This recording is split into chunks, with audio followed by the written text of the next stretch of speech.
I've been looking forward to this flight for a long time, and judging by the countless requests we received from you guys, it seems like I wasn't the only one. Today, we're finally flying aboard Taiwan's newest airline, Starlux. The airline commenced operation only in early 2020. Impeccable timing to launch an airline. But against all odds, Starlux managed to not just pull itself through the pandemic, but grow into a profitable airline, posting a roughly $15 million operating profit for 2023. That's even more impressive considering Taiwan already has not one, but two other world-class carriers, China Airlines and EVA Air, which we've both covered on our channel extensively in the past, including in detailed narrated videos like this one. Trying to set itself apart from two already fantastic airlines by striving for even more pronounced excellence is an audacious undertaking, which makes me all the more thrilled to finally be able to give them a try. So today, let me take you along a 2.5-hour flight aboard their flagship Airbus A350 in economy class and explore in what ways they excel, what they do differently to leave such a lasting impression, and whether they are actually worth the price.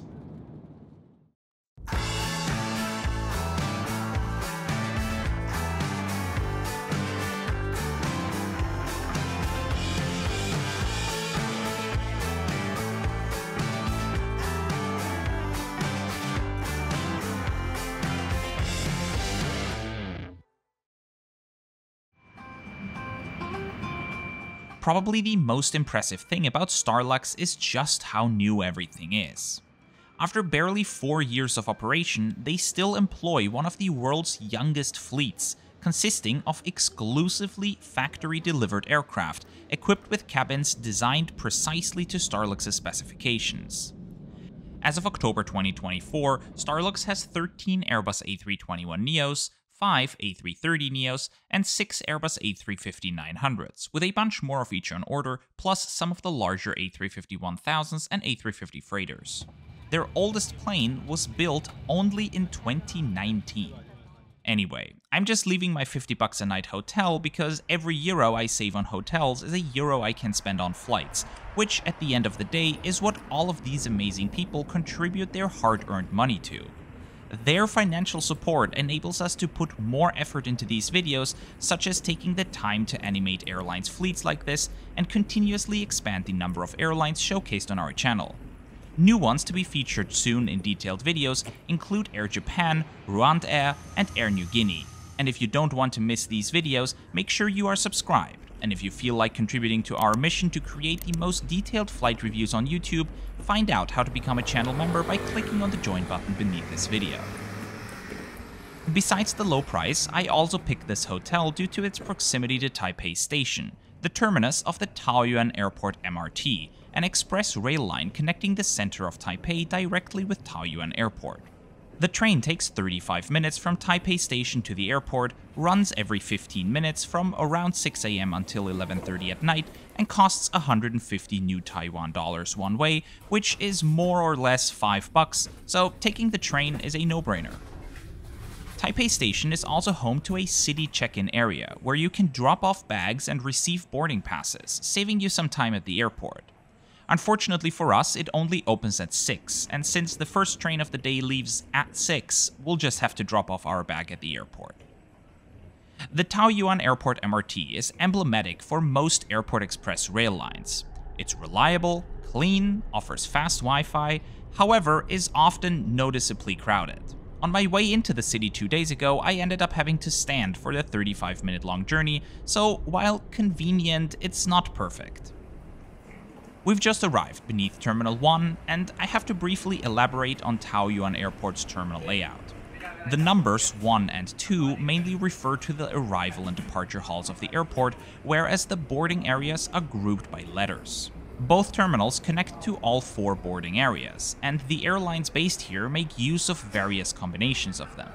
Starlux, for instance, uses both terminals for check-in, and you'll have to consult your booking confirmation or check their website which terminal you'll need to go to.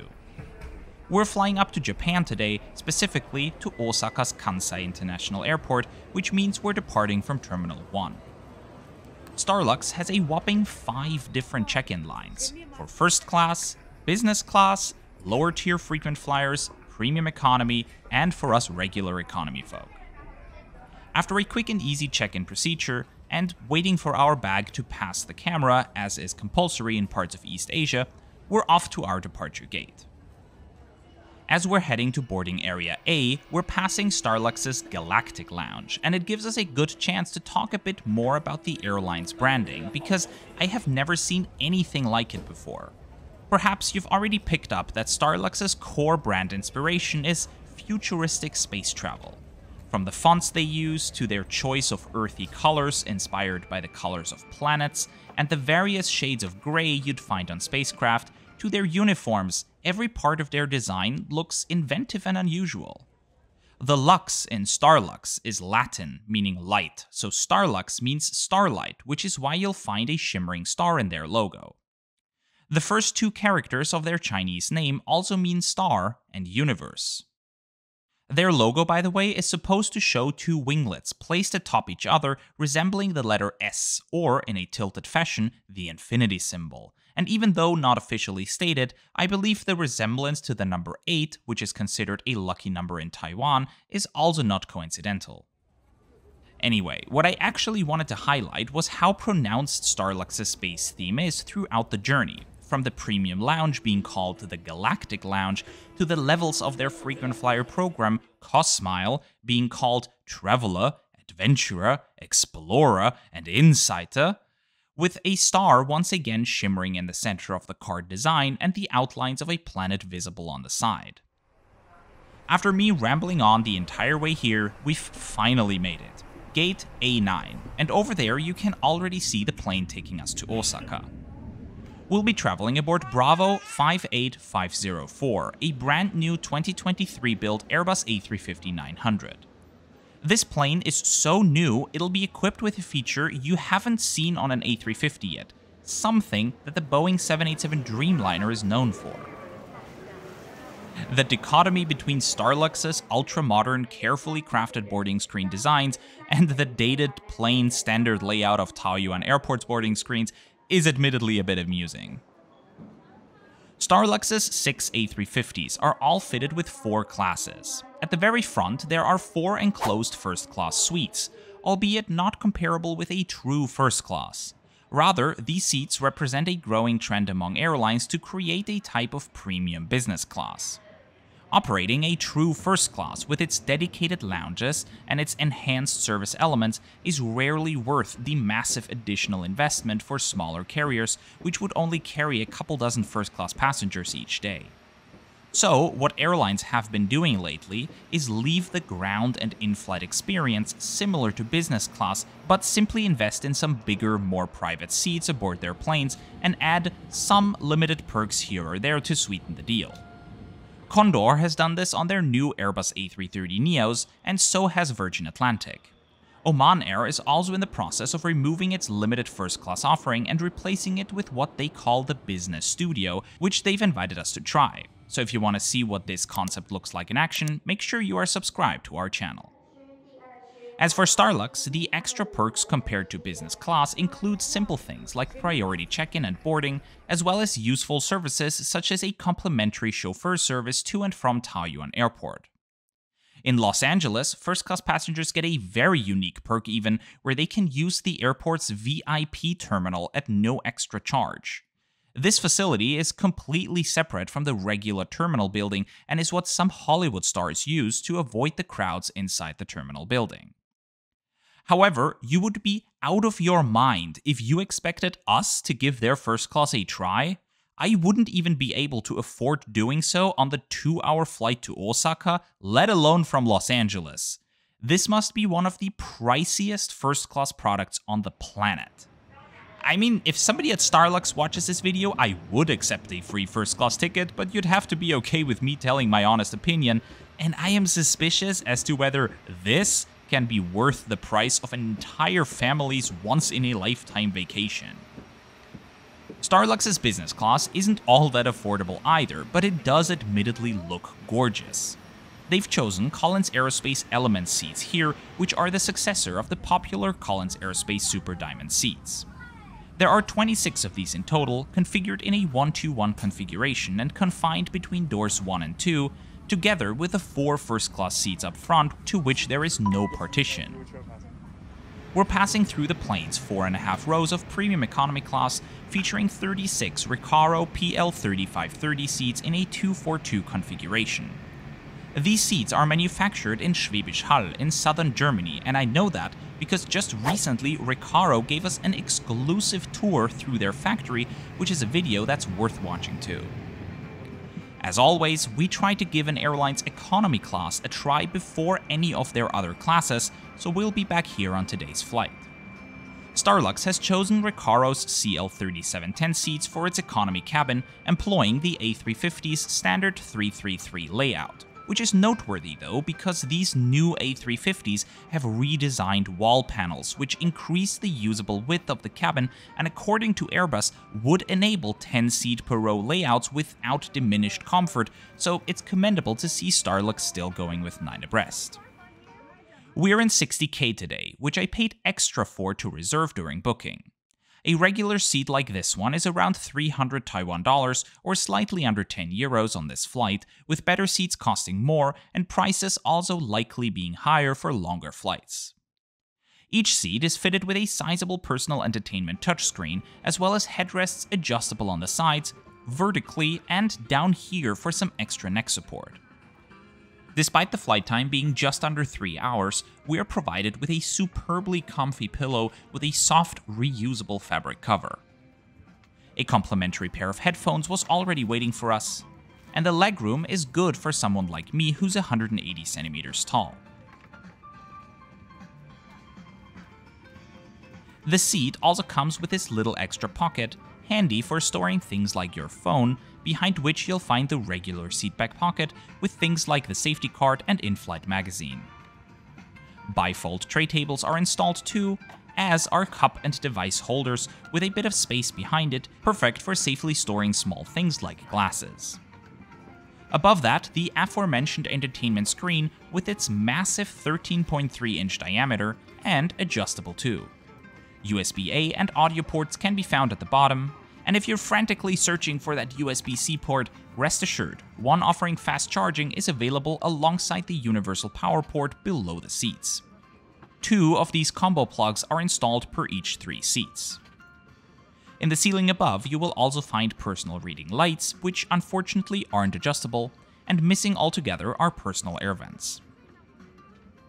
Starlux's space-themed branding shines brightest in its elaborately produced safety video.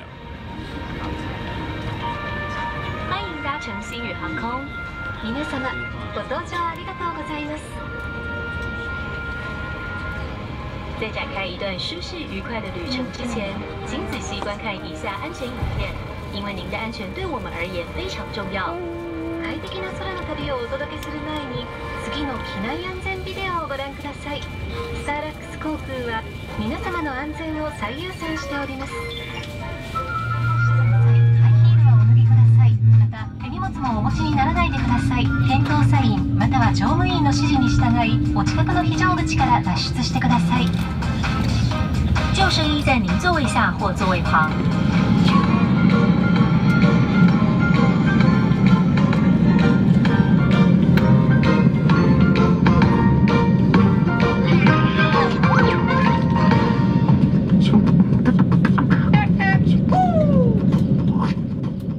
With that, we are ready for departure.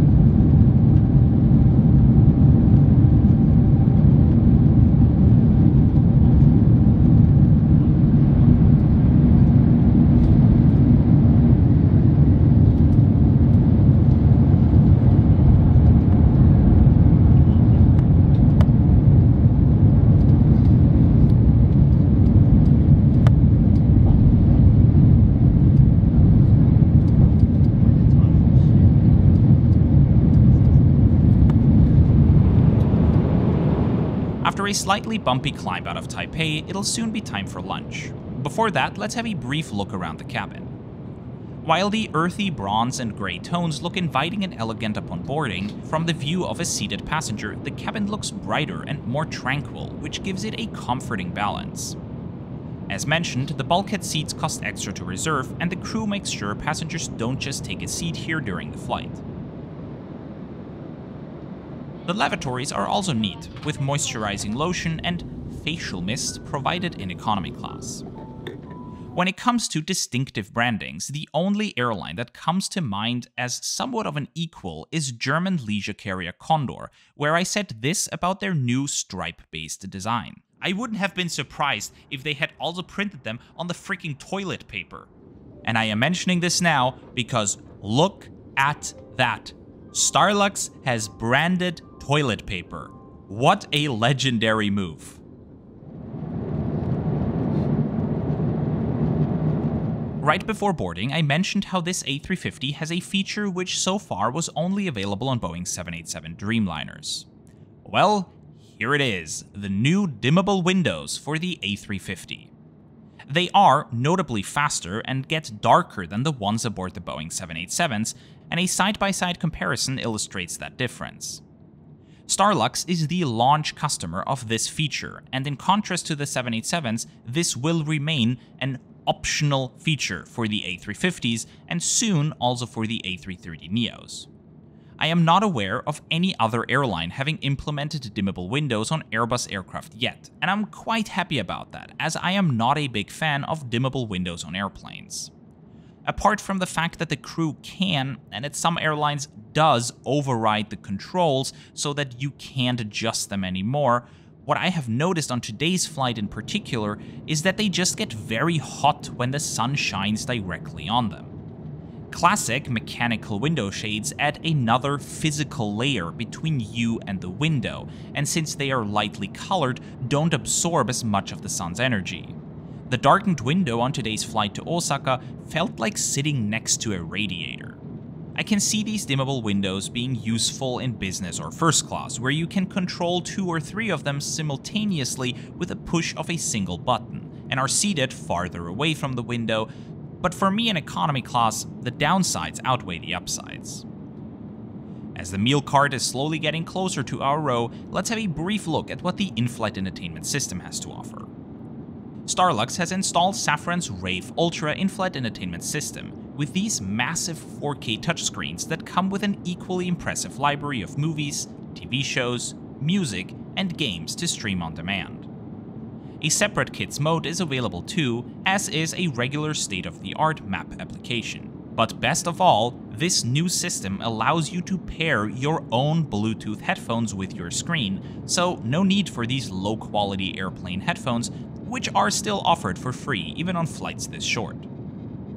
I also really love these new tablet holders, because I mostly watch stuff I downloaded off of YouTube or Netflix on planes, and this enables me to watch the in-flight map on one screen, my own stuff on my phone, while still having enough space to enjoy this gorgeous looking meal. Despite the flight time of just 2.5 hours, this meal service is offered at no extra charge. Only one type of dish is available on board, because Starlux actually offers a free option to pre-order from a variety of meals on their website in all of their classes, meaning you can select your meal ahead of time on their website. This scrumptious main course consisted of Taiwanese barbecue pork belly, fried rice with hutong sauce, a thick street food style soy-based sauce, topped with steamed broccoli, egg, kimchi, and wood ear mushrooms, called mu-er in Chinese.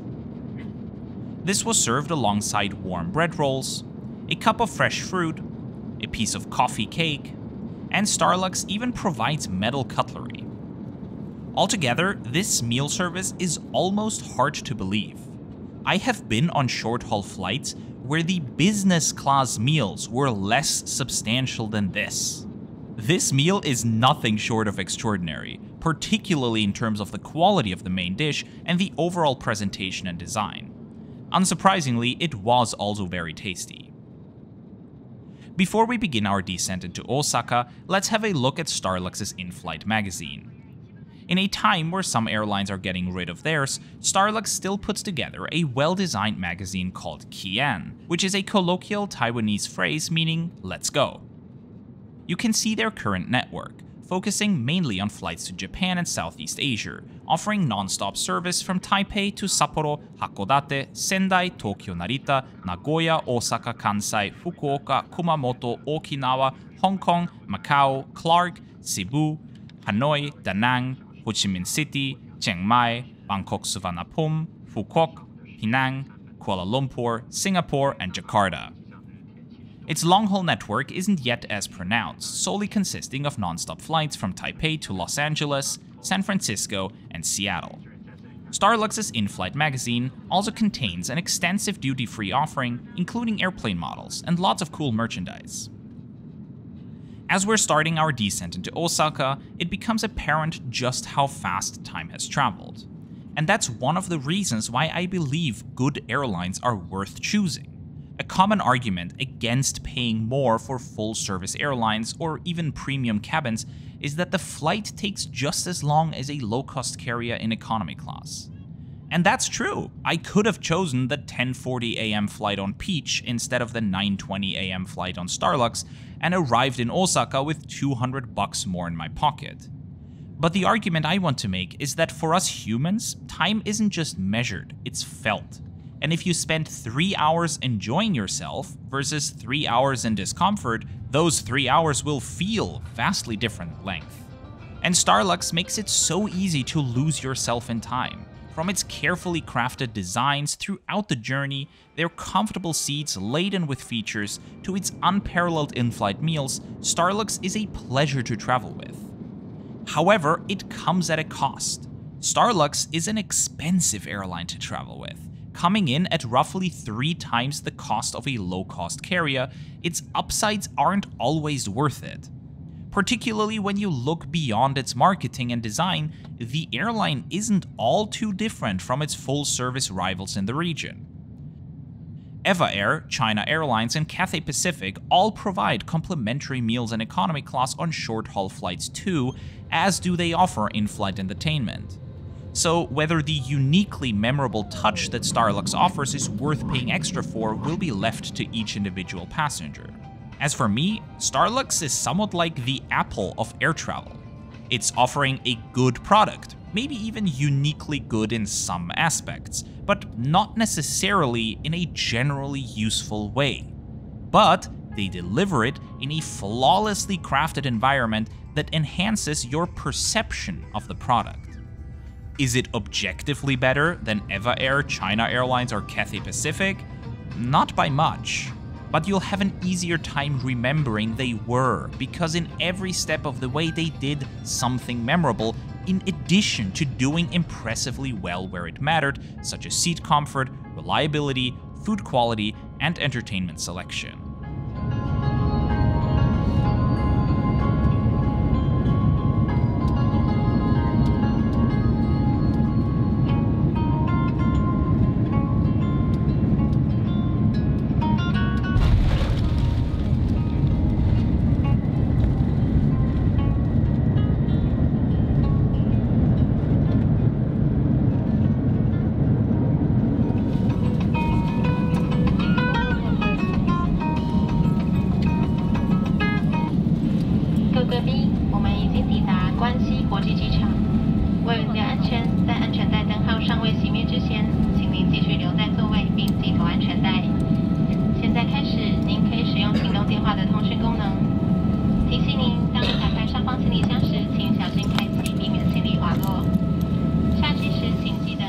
With that, welcome to Osaka's Kansai International Airport. Thank you very much for coming along today's journey. I hope you've enjoyed this brutally long video.